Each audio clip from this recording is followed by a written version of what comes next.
오인회 인물 한 명 한 명의 동향도 좀 주목이 됩니다. 다음 기사를 좀 볼까요? 네.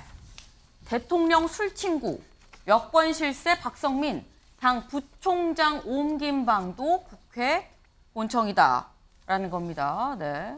지금 박성민 의원 지금 현재 이 전략기획부총장을 맡고 있습니다. 그런데 전략기획부총장의 부총장 방이 지금 국회 본청에 있다. 이거 실세라는 방증 아니겠느냐 지금 약간 이런 취지의 기사인데요. 여기 좀 밑줄을 좀 보겠습니다. 본청에는 사무총장의 사무실이 자리할 뿐 부총장 사무실은 좀처럼 찾아볼 수가 없다. 현역 의원은 의원회관 의원 사무실을 쓰면 된다는 암묵적 합의가 있었다. 네. 그러니까 사실 사무총장은 국회 본청에 방이 따로 있는데 부총장은 없었다. 따로 방을 본청에 주지 않았다는 의원회관에서 자기 방에서 그냥 하면 되는 거였는데 방이 생겼다라는 겁니다. 여기 옆에 밑줄을 좀 같이 보겠습니다. 울산 중구가 지역구인 박 부총장은 실세로도 꼽힌다. 지난 4월 원내대표 선거를 계기로 꼽는 사람들이 많다. 당시 윤핵관 장제원 의원이 사선 김학용 의원을 밀었고 박성민 의원은 삼선 윤지혁 의원을 밀었는데 원내대표로 윤 의원이 당선이 됐기 때문이다라는. 근데 요거는 사실 뭐 확인이 명확하게 되지 않은 부분입니다. 요거는 좀 경향신문에서 쓴 부분입니다. 네. 어쨌거나 그런 어떤 과정을 거쳐서 뭐 대통령 술친구를 할 정도로 굉장히 좀 대통령과도 좀 친분이 있고 원내대표를 본인이 민 사람이 당선이 되고 그래서 지금 굉장히 좀 실세다라는 이런 기사가 지금 나왔는데 요거는 김용태 최고님 사실 부총장 방이 국회 본청에 있는 경우는 흔치 않거든요. 정말 원외 인사가 아닌 이상이야. 그래서 실세라는 얘기는 약간 좀 납득이 되는 부분도 있고요. 뭐 기사 제목을 보니까 대통령 술친구라고 나온 저 기사 제목이 전 제일 실세인 것처럼 느껴집니다.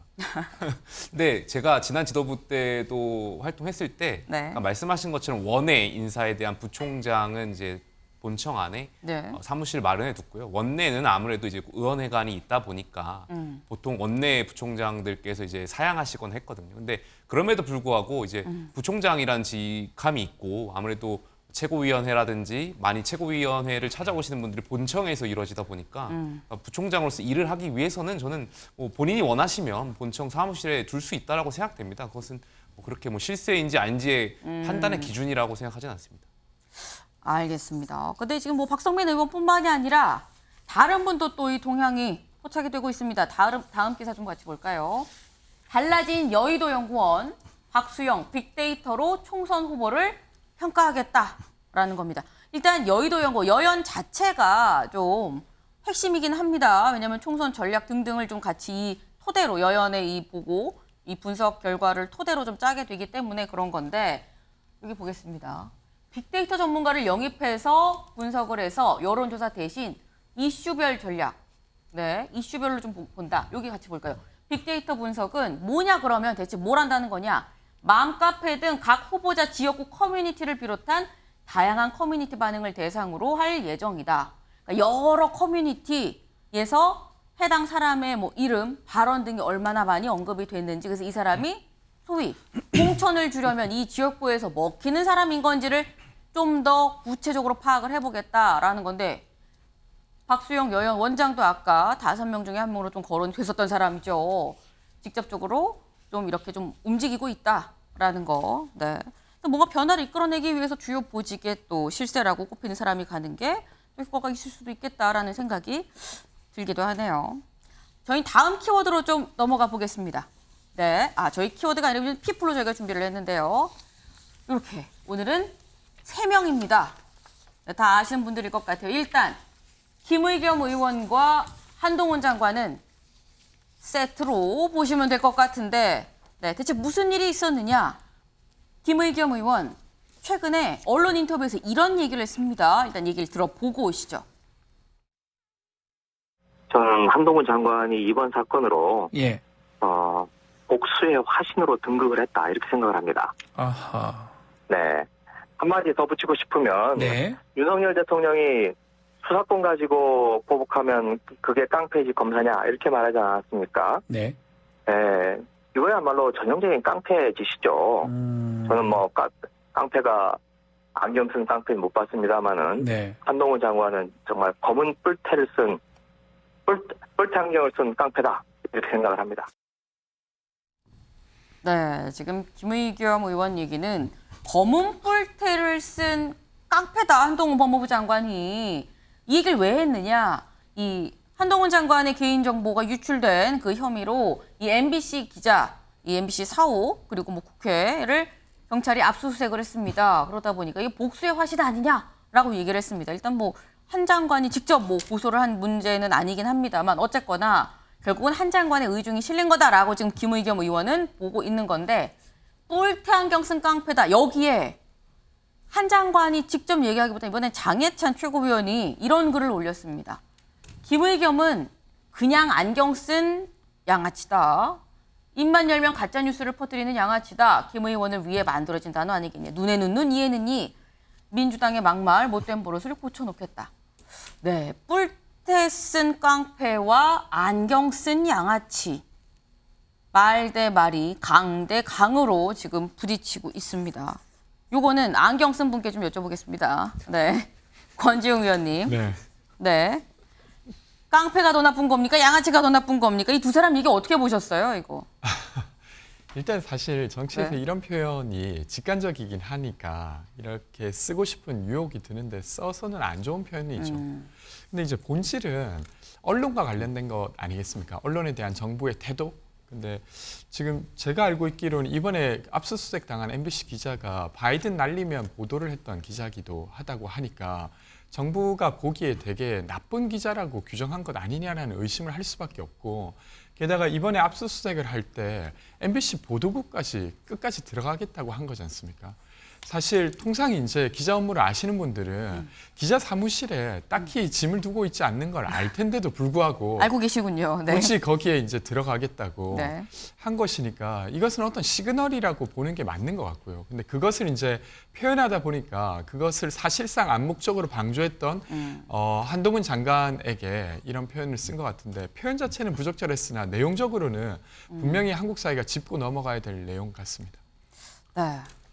여기 옆에 안경을 쓰지 않으셨지만 김철은 교수님 어떻게 보셨어요? 짧게. 그 MBC 압수수색에 대한 부분이 이번이 처음이 아니고요. 문재인 정부에 들어왔을 때 2017년도에도 이루어졌었습니다. 그때 문재인 검찰은 MBC 사장실까지 들어가서 모든 압수수색을 했었거든요.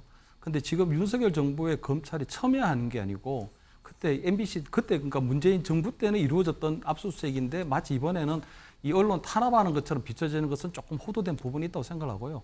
MBC에 대한 압수수색은 한동훈 장관이 발부한 영장이 아니고 네. 법원에서 판사가 발부한 영장입니다. 충분히 압수수색을 할 만한 근거가 있고 이유가 있다고 생각했기 때문에 판사가 발부한 것인데 그 판사가 발부한 부분에 있어서 한동훈 장관이 어떤 역할을 하거나 압력을 행사하거나 한 부분들이 전혀 없는 거거든요. 그래서 이 MBC 압수수색에 대한 부분은 그렇게 조금 이해하면 좋을 것 같고 저는 그 김기현 의원 같은 경우에는 그냥 틈만 나면 그냥 이 한동훈 장관에 대해서 청담동 술자리 의혹에서부터 계속적으로 이어지고 있는 부분이 있어서 네. 저는 극혐적인 혐오 표현들 이런 부분들은 오히려 지금 극장에서 제공되고 있는 마동석 씨가 출연한 범죄도시 3가 오히려 타격을 받지 않을까 하는 이런 생각입니다. 네. 지금 영화 걱정을 해주셨습니다. 일단 지금 말 대 말이 좀 부딪히고 있는 상황입니다. 뿔테 안경 쓴 깡패와 그냥 안경 쓴 양아치다라는 얘기. 근데 사실 이런 얘기들이 좀 더 주목을 받는 이유가 말씀 중에 나온 게 김의겸 의원과 한동훈 법무부 장관은 인연이 있습니다. 인연이라고 해야 될지 악연이라고 해야 될지 알 수는 없습니다만 저희가 그 모습 좀 준비를 했는데요. 같이 보고 오시죠. 청담동에 있는 고급스러운 바였고요. 그 자리에는 그랜드 피아노가 있었고 첼로가 연주됐습니다. 기억나십니까? 의원님은 계속 저한테 허황된 거짓말만 네, 해놓으신 다음에 알겠습니다. 끝난 그러면 다음에 사과도 안 하시잖아요. 자. 의원님, 저는 다 걸게요. 의원님 뭐 거시겠어요? 당시 배치된 형사의 기본 임무는 마약류 범죄 예방 단속이었다. 경찰이 마약 성과가 있는 게 저랑 무슨 상관이 제 질문입니다. 있습니까? 네. 아니 의원님은 모든 게 다 저로부터 비롯되는 건가요? 저는 하여튼 한동훈 장관의 그 말씀씨는 조선 제일 혀다. 조선 제일 합니다. 거짓말을 끊기 어려우시면 좀 줄이시는 것도 좋을 것 같다는 생각이 듭니다. 네. 지금 영상으로 보면 느끼셨을 것 같기도 합니다만 조현선 변호사님. 사실 두 사람의 얘기를 들어보면 이 두 사람이 이제 더 이상 약간 감정의 영역으로 좀 넘어갔다. 김의겸이라서 한동훈이라서 그래서 서로에 대해서 좀 더 날섰고 가시돋친 얘기가 가는 거 아닌가라는 생각이 드는데 이 메비우스들을 어떻게 잘라내야 될까요? 우선 먼저 김의겸 의원이 네. 검은 뿔테 안경 쓴 깡패라고 표현한 것에 대해서 제가 한마디 말씀 좀 드리면 네. 좀 아까 전에 장해찬 의원은 좀 다른 결이 다릅니다.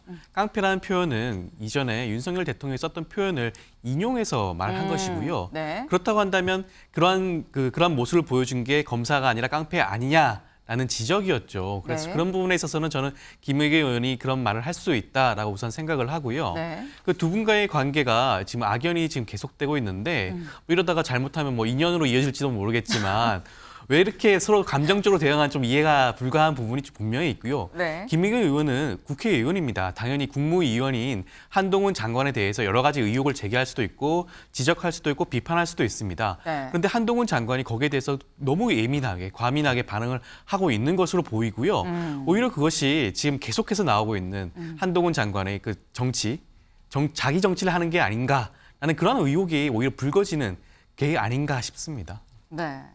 두 사람의 악연이 인연이 될 수도 있다라는 말씀을 또 하셨네요.